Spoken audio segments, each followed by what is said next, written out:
Salve, salve pessoal, bom dia, bom dia.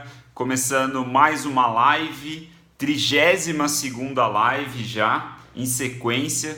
Todas as lives aqui diárias no Instagram. Começando agora nessa quinta-feira nublada em São José dos Campos. Então, vamos lá. Quinta característica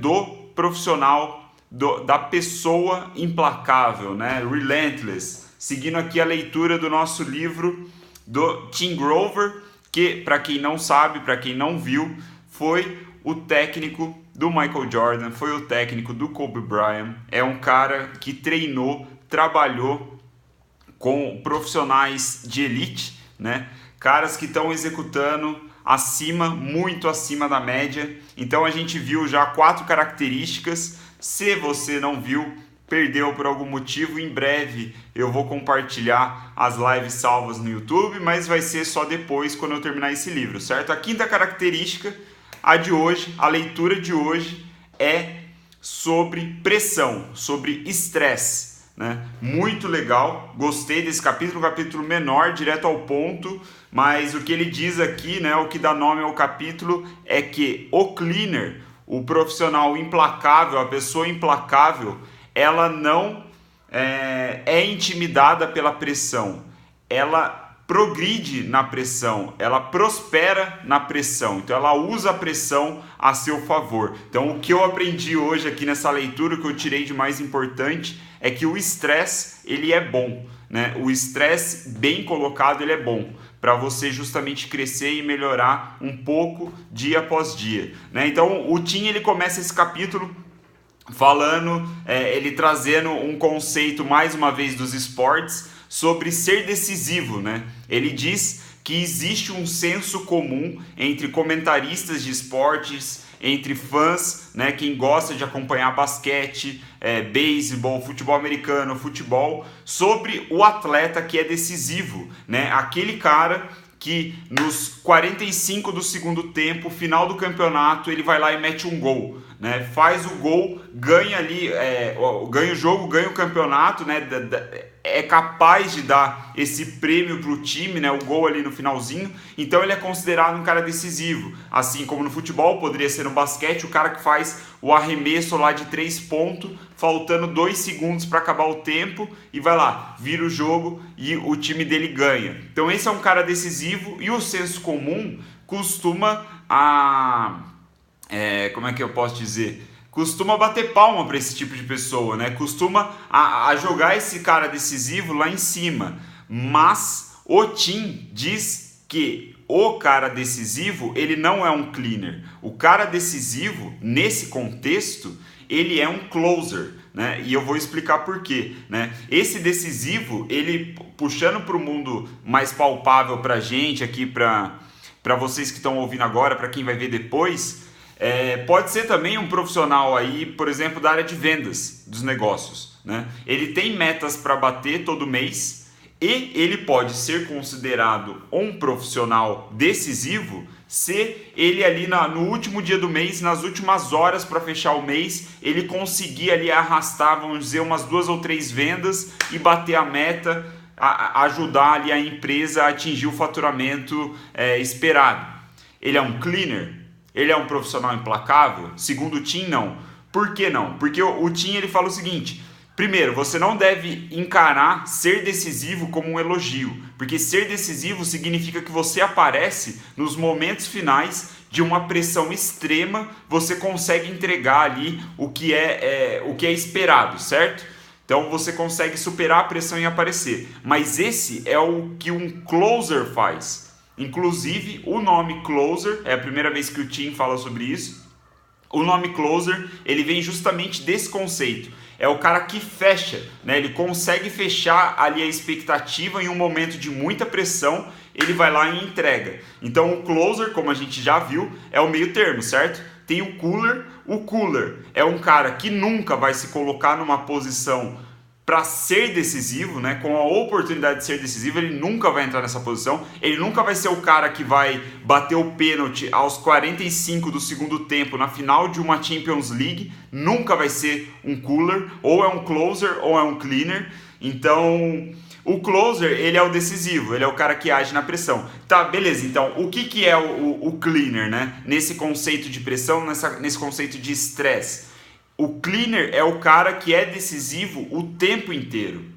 Ele sempre se coloca em posição de estresse o tempo inteiro. Então, ainda aproveitando essa analogia das 45 do segundo tempo para bater um pênalti, o cleaner, ele joga todos os jogos o tempo inteiro como se ele estivesse a 45 minutos do segundo tempo da final de um campeonato e fosse bater um pênalti. Essa é a sensação que ele se coloca o tempo inteiro. É esse nível de estresse, esse nível de pressão que ele se coloca mentalmente, internamente. Não é estresse externo, né? Claro que o contexto faz com que aconteça certa expectativa ali, certo estresse externo, mas é algo que ele puxa, ele incentiva com que esse estresse aconteça. Então ele nunca relaxa, né? Ele nunca está relaxado, principalmente, né, trazendo em conceitos de esporte. O atleta, né, no campeonato, até o campeonato acabar, ele não vai relaxar nunca, né? Ele está sempre se colocando em momento de estresse, de pressão, porque ele precisa executar a um nível altíssimo, né? Então ele é o cara que busca o topo. Assim que ele chega no topo, ele quer subir mais, ele quer subir mais, ele quer subir mais. Ele nunca para, né? Ele sempre está se colocando em estresse, em pressão, para continuar evoluindo. Então ele precisa sempre atacar, né? Como a gente falou em lives anteriores, o instinto de ataque, o instinto de caçador, né, de ir atrás das presas, né, o predador, o instinto predador do cleaner, ele tá em evidência nessa situação, né? Nessas situações de estresse, de pressão absurdo. O Bruno falando que acorda já estressado. Então, ele diz justamente que esse estresse, e aí vou até fazer um parênteses depois sobre o estresse bom e o estresse ruim que ele fala, mas o pensamento do cleaner é que, abre aspas, tá? Puxei aqui do livro, abre aspas então. O cleaner pensa que relaxar é coisa de gente fraca que não consegue aguentar com a pressão, fecha aspas. Isso é o que passa na cabeça de um cleaner quando ele vê alguém reclamando de estresse. E aí, quando eu li isso, eu lembrei imediatamente de um stories, eu acho que foi no stories, inclusive, nem foi numa live, do Ítalo Marcilli. E eu sei que o Bruno Pape, ele acompanha também, eu acho que o Marcelo também acompanha, o Ítalo Marcilli. É um puta de um cara fantástico, recomendo que vocês sigam ele, fudido. E aí, numa desses stories, numa dessas lives aí, sei lá que situação que foi, alguém perguntou pro Ítalo se ele não tinha uma válvula de escape, né? Porque ele via o Ítalo, pô, ele tem 6 filhos, né? Tá aí, atende no consultório, faz live todos os dias. E aí, pô, o cara trabalha pra cacete, né? Então esse era o contexto da pergunta. Aí o cara perguntou pra ele, pô, você não tem uma válvula de escape? Aí o Ítalo pegou e falou, porra, vai tomar no cu, pra que eu vou querer uma válvula de escape? Válvula de escape é pra diminuir a pressão. Você acha que eu quero diminuir a pressão? Eu só quero aumentar a pressão. Eu quero jogar a pressão lá em cima. Válvula de escape vai acabar com toda a minha pressão. Você acha que eu vou querer isso pra minha vida? E quando eu vi ele falando isso, eu falei, puta que pariu, que foda, né? Olha o jeito que o cara pensa, né? O cara que tá executando num nível, né? Quem acompanha ele sabe a explosão, né? O crescimento que ele teve nos últimos meses aí fazendo as lives dele. Um profissional fudido, que eu respeito muito e que eu acho que foi uma explosão mais do que justa, né? Toda a atenção que ele tá recebendo agora.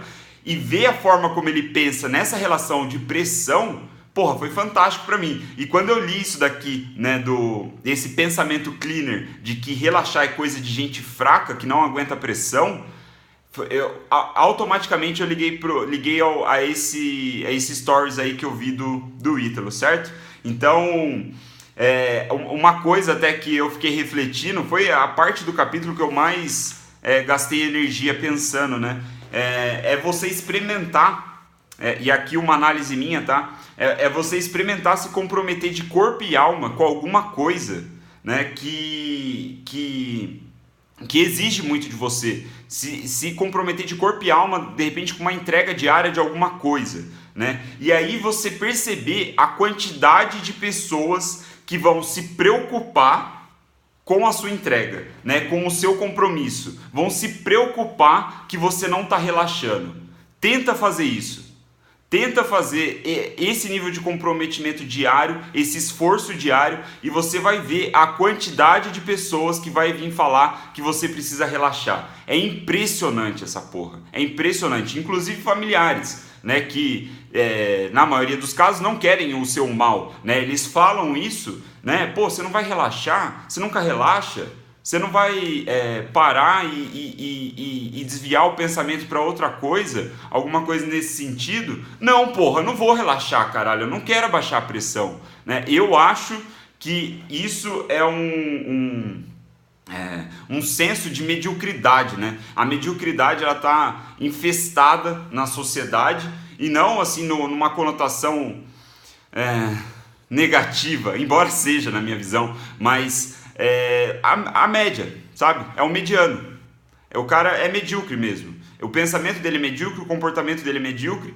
E uma pessoa com comportamento medíocre se sente extremamente incomodada quando vê alguém executando acima da mediocridade, executando além, buscando além. Isso incomoda de uma maneira inacreditável. Então, a minha reflexão é você fazer um teste. Tenta falar pro seu ciclo social mais próximo, familiar, amigo, seja lá o que for. Tenho certeza absoluta que alguém vai se manifestar a preocupação de você não estar relaxando, né? Não vou relaxar, caralho. Que relaxar, porra? Quero jogar pressão lá em cima mesmo. Esse é o ponto, certo? Então, aí para finalizar já a análise desse capítulo, o Bruno falou do banho gelado. Porra, banho gelado é muito bom, cara. É muito bom. Eu até esqueci de falar isso ontem, que ontem eu falei que a atividade física é um dos meus drives, assim, meio que do lado negro, para entrar na zona de concentração. Tomar banho gelado, eu sinto a mesma energia. É um negócio que eu falo, caralho, tô pronto para caçar agora, sabe? Eu poderia caçar a porra de um leão se eu quisesse. Banho gelado é bizarro, e principalmente em dias mais frios, quando o efeito é ainda maior. Mas isso é assunto para outra hora. Então, para finalizar, um ponto bem interessante que o Tim coloca aqui nesse capítulo é que ele diz que o cleaner, quando ele quer aliviar a pressão, o estresse, e aí eu coloco entre aspas esse aliviar, porque ele nunca quer aliviar, ele quer mudar a pressão dele, né? Ele quer mudar o foco do estresse ou mudar o foco da pressão. Então, o cleaner, quando ele sente isso, né? Geralmente no contexto do esporte ali, tá a competição tá muito acirrada, sei lá, o campeonato, se for nos negócios, as vendas não estão indo tão bem, coisa assim. Então o comportamento do cleaner não é aliviar o estresse, aliviar a tensão, é mudar o estresse, mudar a tensão de lugar. E segundo o Tim, esses cleaners, esses profissionais, essas pessoas, eles fazem isso escapando pro lado negro deles. Então ele busca outra pressão. O lado negro é outra pressão que se manifesta. Então aí o Tim fala de bebida, de droga, né, fumar, de sexo lá, como a gente falou do Tiger Woods ontem. Essa é uma forma, né, dele mudar a pressão, o estresse dele. Então ele manifesta isso no lado negro, onde ele consegue outro tipo de pressão, outro tipo de estresse, mas é sempre uma pressão, é sempre um estresse, ele só está mudando o foco dele. Então esse lado negro é uma forma de você aliviar a pressão, né? E aí ele diz que o estresse aí que ele está falando, o contexto do estresse é um estresse que você entende que passar por esse estresse não só é necessário, como ele vai te fazer melhor, né? Então, por exemplo, às vezes você está com medo de aceitar um cliente muito grande, né? Você, por exemplo, pode dar consultoria e você está com medo de aceitar um cliente muito grande porque você já tem outros clientes e esse cliente é maior e vai depender mais ainda da sua energia, da sua atenção, dos seus resultados, e você está com medo, você não sabe se vai, se não vai, se vai, se não vai. essa pressão, esse estresse que pode vir de você aceitar é um estresse bom, porque vai te trazer retorno financeiro, vai te trazer crescimento profissional, você vai lidar com outros clientes, com outras realidades. Então, nesse contexto, esse é um estresse bom. Aí, o que ele fala que é um estresse ruim, que não faz sentido você ficar... que não entra nessa lógica toda aqui que a gente está falando nesses minutos. É um estresse que vem de falta de compromisso, de você não cumprir com o prazo, não cumprir com a sua palavra, né? Esse é um tipo de estresse que vai, de fato, acabando com você. Não tem como isso ser bom, né? Um estresse de você deixar as coisas para outro momento, ficar postergando, enfim...